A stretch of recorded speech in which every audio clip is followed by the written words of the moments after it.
আসুন আসুন আসুন, ওর বরযাত্রী সব এসে গেছে। হ্যাঁ, আপনারা একা একা আসুন। না না, ওদিকে যাবেন না, ওদিকে সব পরে বন্ধুরা সব আছে। কাকু একটু এদিকে, একটু এদিকে। হ্যাঁ, আসুন আসুন। এ না না, তখন আবার আমার দাদা পুলিশ অফিসার দাদা ওদিকে কি করে বেড়াচ্ছে রিসেপশনে সব। কি হলো? হ্যাঁ হ্যাঁ, আসুন আসুন, এইদিকে আসুন।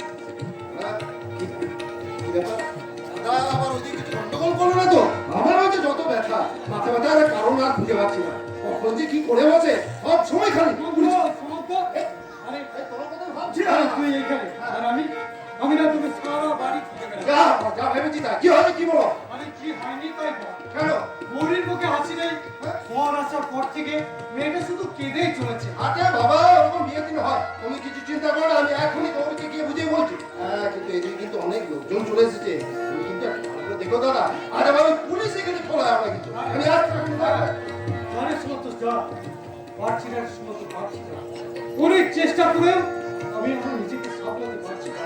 ওই গৌরীর চোখে জল আমার এই বুকের পাঁজরটাকে ভেঙে দিচ্ছে রে সমস্ত। আমার এই বুকের পাঁজরটাকে ভেঙে দিচ্ছে।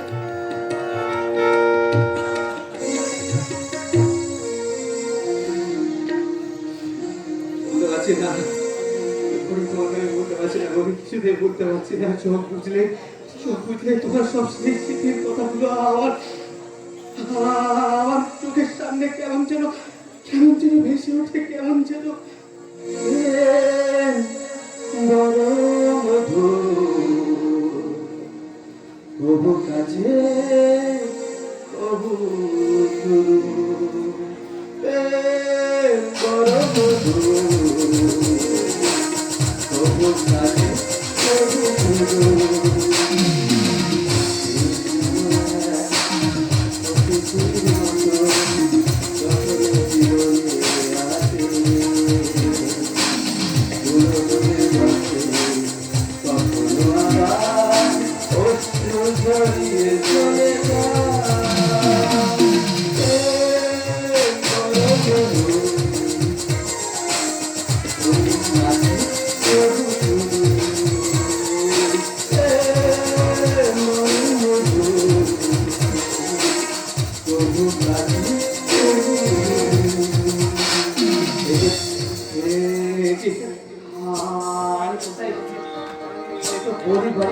রাস্তা না না না, আমাকে কেউ না ঢুকে ফেলে, একটা অন্যরকম ব্যাপার হয়ে যাবে। না যেভাবে হোক, যেমন করে হোক, আমাকে এখান থেকে চলে যেতেই হবে।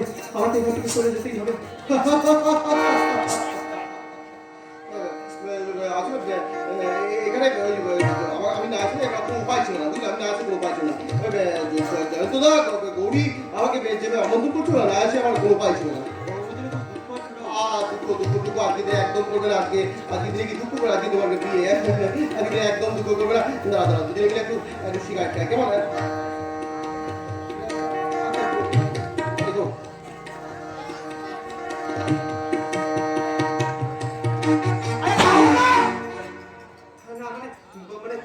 বোঝার চেষ্টা করবো না। আমি এখানে কিভাবে চলে এলাম আমি বুঝতেই পারছি না। তুই ওই গরিব ভালোবাসা লেগে আসছিস। আমি এখান থেকে যাই যাবি তো কিন্তু বলছো কি তার আগে তুই পরের ঘটনা দেখে দিবি না? পরের ঘটনা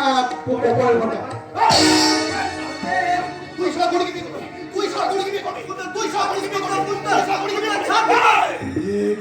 কোন তোর জায়গায় যে ছেলেটাকে নিয়ে আমার অনেক করছে কেন? আমাকে দাঁড়িয়ে দিয়ে দেখতে হবে কি করে। তুই সব করে কি করবি?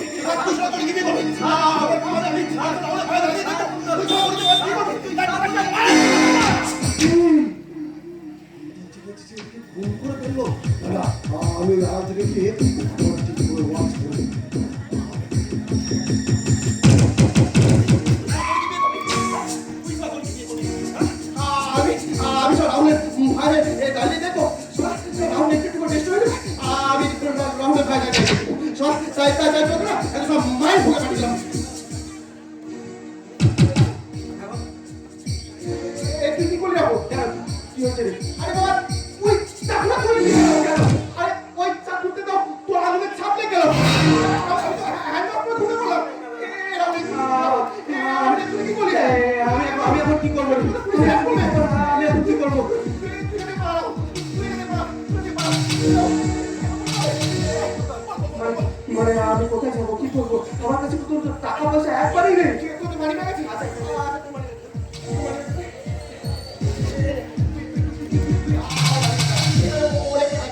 আমাকে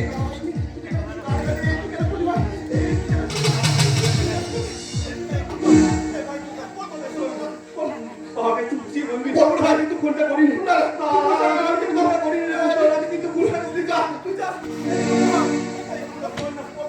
গৌরীকে ভালো করে ফোন করে কেন বলি না আমি কিন্তু ফোনটা করিনি না তুই কিন্তু বুঝিয়ে বলবি আমি কিন্তু ফোনটা করিনি আমি কিন্তু ফোনটা করিনি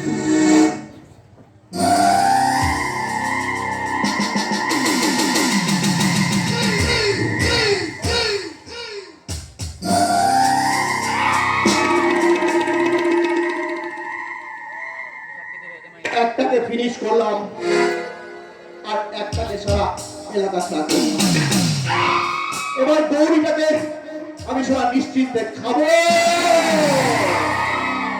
কিন্তু তার আগে গৌরীর বাড়ির লোকজনকে ডাকি ওরা এনে বলবো যে গৌরীর প্রাক্তন প্রেমিক তার ভাবি স্বামীকে খুনটা করে তুই মিথ্যে কথা বলছিস।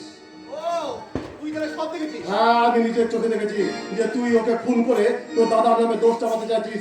আমি এক্ষুনি থানায় গিয়ে না সব সত্যি কথা। তুই কিছুই দেখিস নি কেন আমি চুপ করে থাকবো? আমি নিজের চোখে দেখেছি। আমি এক্ষুনি থানায় যাবো এক্ষুনি। তুই কিছুই দেখিস নি স্যার আমি দেখেছি না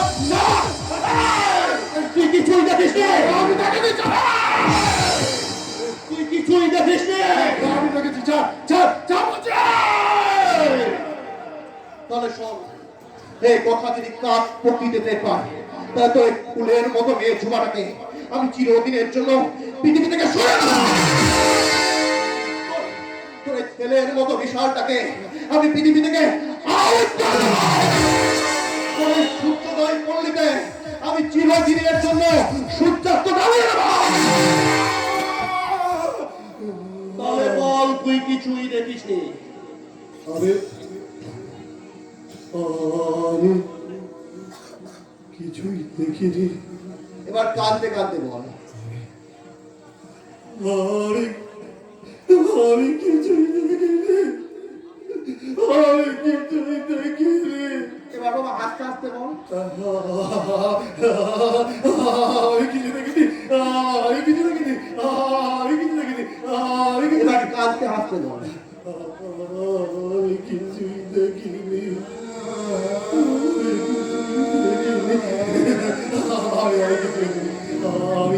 এবার হাসতে কাঁদতে বল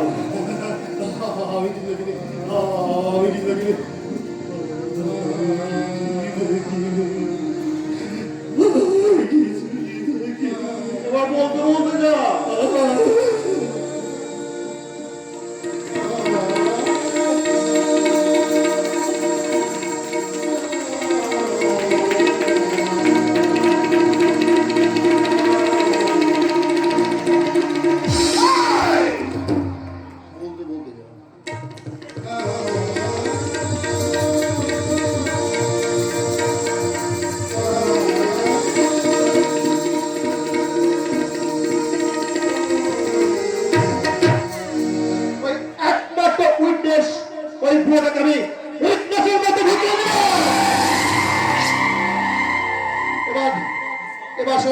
রাহুলের কাছ থেকে ছিনিয়ে নেওয়া মানি ব্যাগ।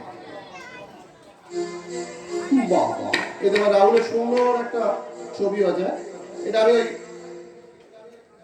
ডেড বডির পাশে ফেলে দিলাম। তাহলে প্রমাণটা কি হলো? ওই মানি ব্যাগটা রাহুলের আর ওই ছুরিকে রাহুলের আঙুলে।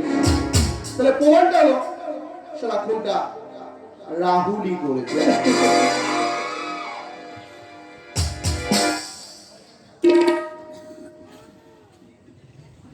আর তোকেও শালা বলে আর পৃথিবীতে এত মাল থাকতে শেষ পর্যন্ত তোকেই তো নজর পড়লো কেন বাবা? আর মাল পেলি না? এত কম বয়সে জীবনটা দিয়ে দিলি। তুই দেখলি আমি যেদিন প্রথম গড়িকে দেখেছিলাম সেদিন থেকে মনে মনে ভেবেছিলাম না ভাইটাকে সরিয়ে আমি কেউ টক করে ঢুকবো। টক করে ঢুকে গেলি এলি আর ঢুকে গেলি। কি দরকার ছিল বাবা? এত কম বয়স, এই বয়সে একদম কি করবি? তোর কপালে ছিল, অদৃষ্টে ছিল, যা করে মা কালী, জয় মা কালী, জয় মা দুর্গা। কি দরকার ছিল? কি দরকার ছিল? এই খুন! এই খুন! এই খুন!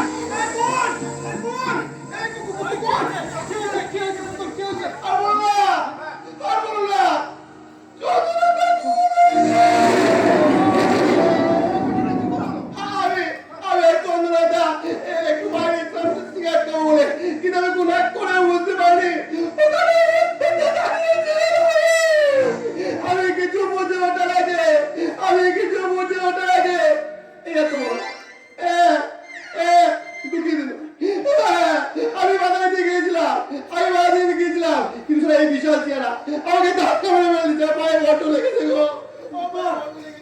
দাদা দাদা দেখো না, আর এখানে আর একটা মানুষ আর এখানে একটা পুলিশ।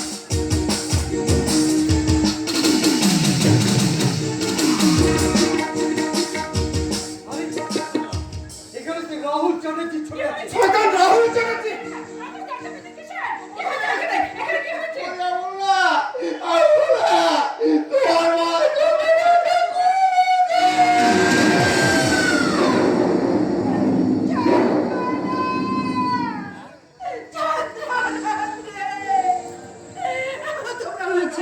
এখানে এত চিৎকার চেঁচামেচি কেন? কি হয়েছে? কি হয়েছে? তোমাকে না বাবা করছে ওই তোমার প্রাক্তন প্রেমী তোমার ভাবি সাহেবের কি বলে কুন্দর? কি বলে তুমি? আমার স্মৃতিতে সেদিন ওঠার আগে রাহুল আমার ভাবির স্বামীকে না না না না, হতে পারে না, কিছুতেই হতে পারে না, হতে পারে না।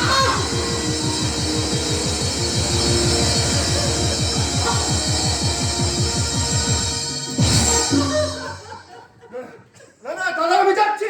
আরে কোথায় যাচ্ছিস? ওই রাহুল চ্যাটার্জির কাছে। হ্যাঁ দাদা হ্যাঁ, রাহুল চ্যাটার্জি আমার বোন গৌরীর সঙ্গে প্রতারণা করেছে, কিন্তু বিশ্বাস করো কোনোদিন কোনো প্রতিবাদ করিনি, কিন্তু আজকে আজ আমার বোন গৌরীর জীবনকে ছিনিমিনি খেয়েছে, তাকে আমি উচিত শিক্ষা দেবো। না সুমন্ত না, ও কাজ তোর নয়। ওকে আইনের পথে আমি শাস্তি দেব।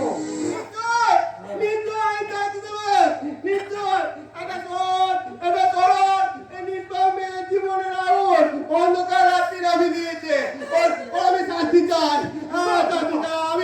আমি রাহুলের ভাই, দরকার হলে কোর্টে যাবো, কোর্টে গিয়ে বলবো দাদা আমি রাহুলের ভাই, নিজের চোখে দেখেছি ঢুকে দিয়েছে। বেইমানি করবো না, জীবনে কোনদিন বেইমানি করবি, আজও করবো না, বেইমানি করবো না, বেইমানি করবো না, বেইমানি করবো না, কোনদিন বেইমানি করবো না, কোনদিন না। তাতে কি আমার ভাই জীবনে ফিরে পাবো? তোমাদের মনের জন্য আমার ভাইটিকে হারাতে হচ্ছে। তোমাদের মন ডাকেনি, রাক্ষসী, সর্বনাশী। তোমাদের মনকে আমি কোনোদিন ক্ষমা করতে পারবো না। ওরে বাবা!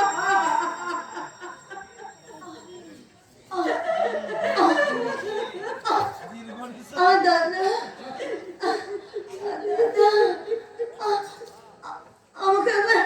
আমাকে আবার সে রাহুল চ্যাটার্জির কাছে নিয়ে যেতে পারো? আমি তাকে গিয়ে জিজ্ঞাসা করবো কেন সে আমার এত বড় ক্ষতি করলো। নিয়ে চলো না দাদা, আমাকে নিয়ে চলো না, আমাকে নিয়ে চলো।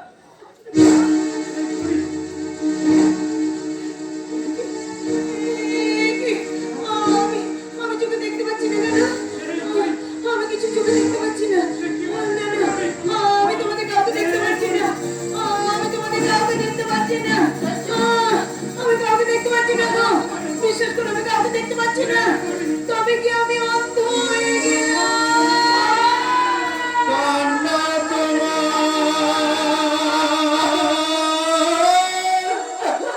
ভুল হতে পারে, কান্না তোমার ভুল হতে পারে,